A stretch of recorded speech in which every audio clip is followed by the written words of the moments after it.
Está el doctor Guillermo Capulla con nosotros para hablar de este anuncio que ayer hizo el ministro de Salud, Ginés González García.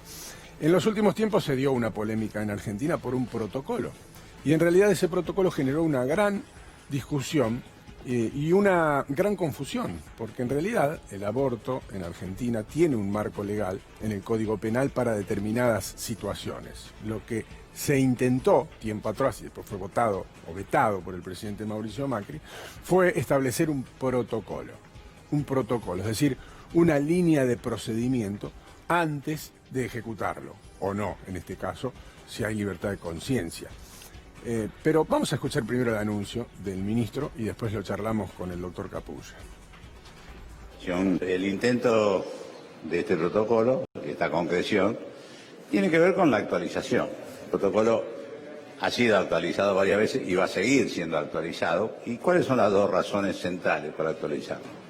Por un lado, las modificaciones que ocurren en la legislación de nuestro país. Y la segunda parte es que la evolución del conocimiento hace que se modifiquen a veces las cuestiones científicas, la medicación que se utiliza, y eso siguiendo cánones internacionales. Habitualmente los más importantes son los de la Organización Mundial de la Salud. Eso está puesto claramente en este nuevo protocolo. El protocolo pretende, y vamos a trabajar con toda fuerza, que sea lo que es, una guía, como hoy la medicina moderna se utiliza para tratar cualquier tipo de patología, y mucho más alguna que está muy protegida por la ley, como en este caso la interrupción legal del embarazo. A ver, doctor, clarifiquemos, ¿de qué estamos hablando cuando hablamos de este protocolo? Bien, si él dice actualización, significa que esto ya existía, si no sería actualización. Hay dos cosas que hay que diferenciar porque esto genera a veces controversia, que es la interrupción legal del embarazo, que está legislado, que figura en el Código Penal desde 1921, es para casos de violación y también para casos donde se compromete la salud de la gestante, o sea, de la mamá. Es una guía que sistematiza cómo proceder ante el caso de interrupción legal del embarazo en estas situaciones, donde una persona, sea ella mayor o menor de edad, va a un centro asistencial, dice de alguna manera, hace una declaración jurada, no hace falta una declaración judicial como antes, esto tiene que ver con el fallo FAL de 2012, donde una persona mayor de 16 años puede decir, bueno, yo he sido víctima de una violación y quiero proceder a la interrupción legal del embarazo. Acá viene el tema de la objeción de conciencia por parte individual.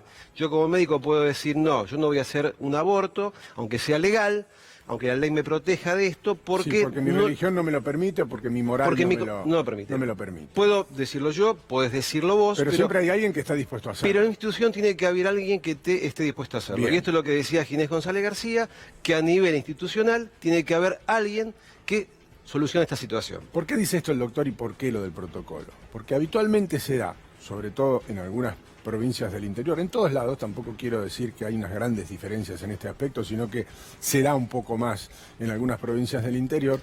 Los tiempos de la justicia en toda la Argentina son lentos y lo que se va poniendo son trabas, es decir, trabas que tiene que resolver la justicia. Cuando la justicia termina de resolver esa serie de trabas, ya el tiempo pasó y el aborto no se puede practicar, a pesar de que sea legal, que esté establecido en la ley, como dice el doctor, desde 1921. Por eso, la urgencia del protocolo, para que los tiempos se aceleren y en estos casos gravísimos, dicho sea de paso, se pueda cristalizar la interrupción del embarazo. Es clarísimo lo que vos decís. Hay dos temas importantes por qué se actualiza, y lo dijo el doctor Ginés González García.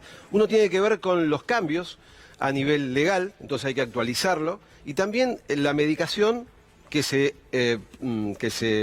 adjudica para este tipo de prácticas. En Argentina está autorizado el misoprostol, pero hay otro producto que se utiliza en el mundo que está, digamos, autorizado por la Organización Mundial de la Salud, que es la mifepristona. La mifepristona que también se utiliza para estos casos. Por eso se debe actualizar. Recordemos que en Argentina, año 2017, han fallecido unas 30 mujeres por esta situación de embarazos interrumpidos por aborto.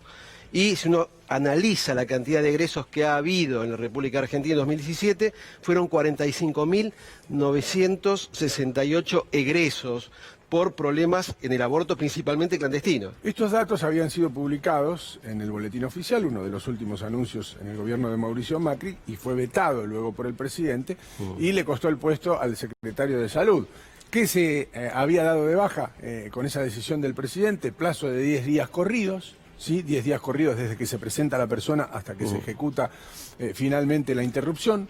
La no judicialización, lo que hablábamos recién, porque los tiempos si no se vuelven eternos. Objeción de conciencia individual, es decir, alguien puede decir, yo no lo hago, pero en la institución tiene que haber alguien que diga, yo sí, y eso lo tiene que garantizar la propia institución, porque si no, ¿qué pasaba? La institución decía, y bueno, acá no hay ningún médico que lo pueda hacer porque ninguno quiere, y lo que le está diciendo el protocolo es, no, vos tenés que tener uno siempre para que lo haga. Confidencialidad y privacidad, nadie tiene por qué enterarse, a veces se han hecho públicos estos casos para instalar la polémica y justamente generar esta situación. Lo hemos vivido y hemos sido parte de este debate, lamentablemente a veces nosotros exponemos estos casos y terminamos perjudicando a la persona que está atravesando un verdadero drama. La salud como un estado integral, ¿sí? Y protege especialmente la salud de menores de 15 años, porque también la ley es clara al respecto. Estamos hablando de menores de 15 años que por muchas veces situaciones indeseadas o directamente delitos terminan enfrentándose a un embarazo. Pensemos que en la Argentina, estimativamente, por año se producen entre 370.000 a 552.000 abortos, principalmente clandestinos. Este es un tema, lo que dice Ginés, es un tema de salud pública, es una política de salud. El tema de aborto legal va por otro circuito, va por el circuito del Congreso. Si bien en algún punto esto se toca, lo que habló ayer Ginés González García no tiene que ver con el tema de aborto legal. Lo que dice el doctor es muy importante decirlo y remarcarlo. Lo dijo antes, desde 1921 existe una ley de interrupción del embarazo en Argentina para determinados casos, violación es uno de ellos. Esto existe hace casi 100 años en nuestro país. Lo que pasa es que instrumentarlo siempre ha sido complejo, pero hasta hace poco hemos visto en la portada de los diarios discusiones de si se tiene que practicar o no, porque allí ya se mezclan muchas cuestiones que las comprendemos. No es que no las comprendemos muchas veces religiosas, filosóficas y de otra índole que terminan confrontando con una ley que Argentina tiene y que le ha garantizado a determinados ciudadanos su salud física o mental. Fíjese, aborto legal por causales, vigente, decíamos recién, desde 1921. 100 años casi. Y ratificado por la Corte en el año 2012 en el fallo FAL. Que recién mencionaba el doctor Guillermo Capulla. Riesgo para la salud es uno. Riesgo para la salud. Y por violación, el segundo de los riesgos. Fíjense que en ambos casos hablamos de riesgo de salud, porque en un caso puede ser riesgo físico, en el otro caso salud mental.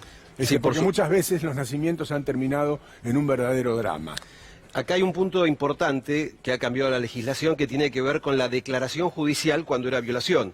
Entonces el proceso llevaba tanto tiempo que el embarazo seguía progresando. Sí, porque si no había una denuncia previa, había que establecer primero la investigación de la violación. Por eso el gran cambio del Código Civil fue permitir que a través de una declaración jurada de la persona gestante, simplemente con eso, permita realizar la interrupción legal del embarazo. No estamos polemizando sobre una ley que todavía no ha sido presentada en el Congreso, ni siquiera la que se votó antes y fue aprobada por la Cámara Baja y rechazada por el Senado, sino que estamos hablando, insisto, de una ley que en Argentina está vigente y lo único que se está tratando de establecer es un protocolo de actuación para que la ley se cumpla, básicamente, doctor, no tiene mucha vuelta. Estamos hablando de una política sanitaria por el fallecimiento, es una de las principales causas de mortalidad materna. El 14% de la mortalidad materna tiene que ver con interrupción de los embarazos de manera no legal. De hecho, no estamos abriendo ningún juicio de valor al respecto, estamos hablando de temas legales, por un lado, de una ley que debe cumplirse porque está vigente,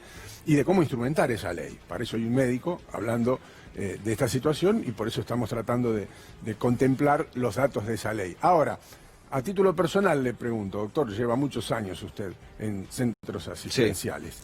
¿Con qué se topa? ¿La realidad cuál es? Llega una madre con una nena de 13 años que dice, la violó el vecino.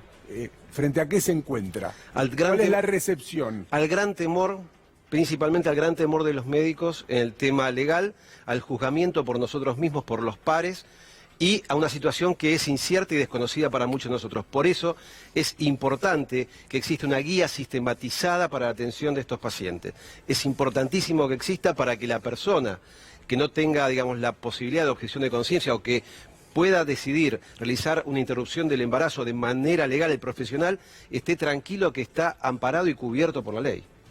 De eso se trata solamente. Fíjense que es una discusión muy profunda, que es una discusión muy seria, que ni siquiera permite avanzar, insisto, sobre un proyecto más amplio, que en algún momento va a llegar al Congreso, porque ya el propio presidente dijo que en algún momento va a llegar al Congreso, discusión que en Argentina no se daba, debate que en Argentina no se daba, finalmente se abrió esa posibilidad, para muchos no fue el resultado esperado, pero al menos la discusión está vigente. Pero en este caso, y quiero ser claro con eso, en este caso hay que separarlo.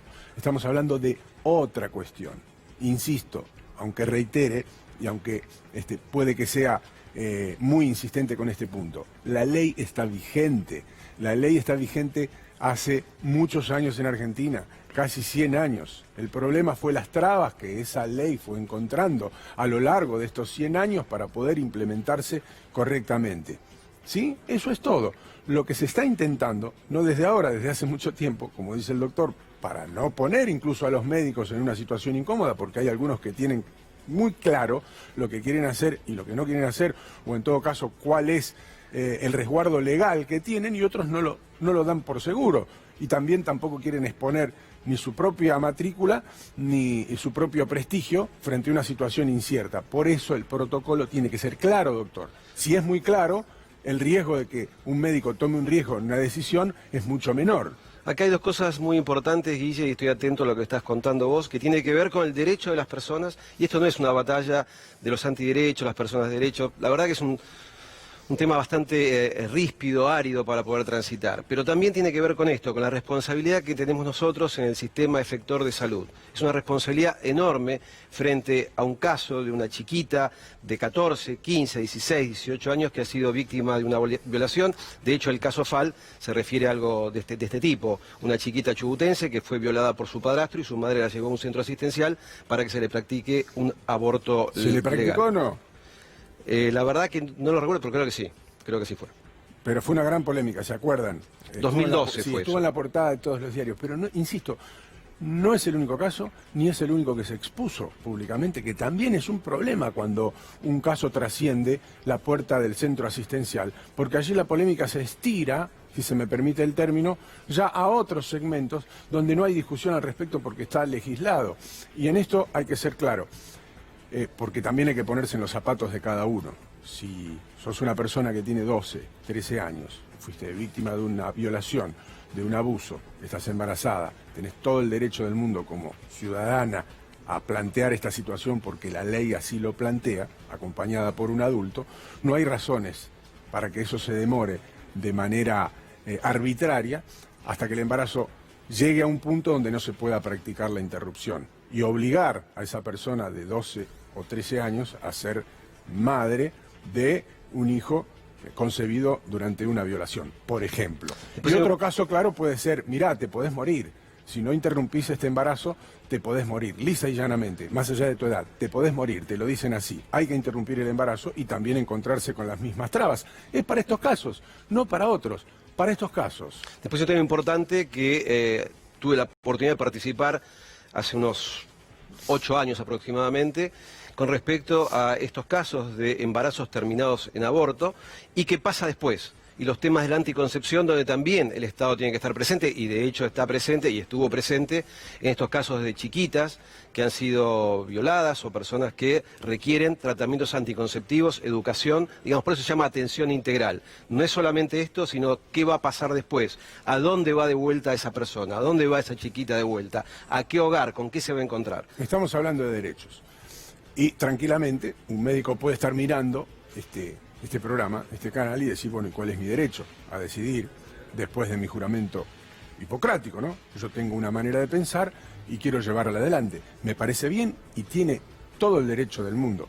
Por eso el protocolo es importante, porque así como él tiene el derecho a decidir o no hacer el aborto o la interrupción del embarazo, la práctica quirúrgica que tenga que hacer, si es quirúrgica, o tomar la decisión de hacerla si no lo es, pero tiene que haber alguien que sí esté dispuesto. Y en ese caso lo tiene que garantizar el propio centro de salud. No puede haber un centro de salud, según el protocolo, que diga, bueno, él no lo quiere hacer, ella tampoco, nadie lo quiere hacer, no lo podemos hacer.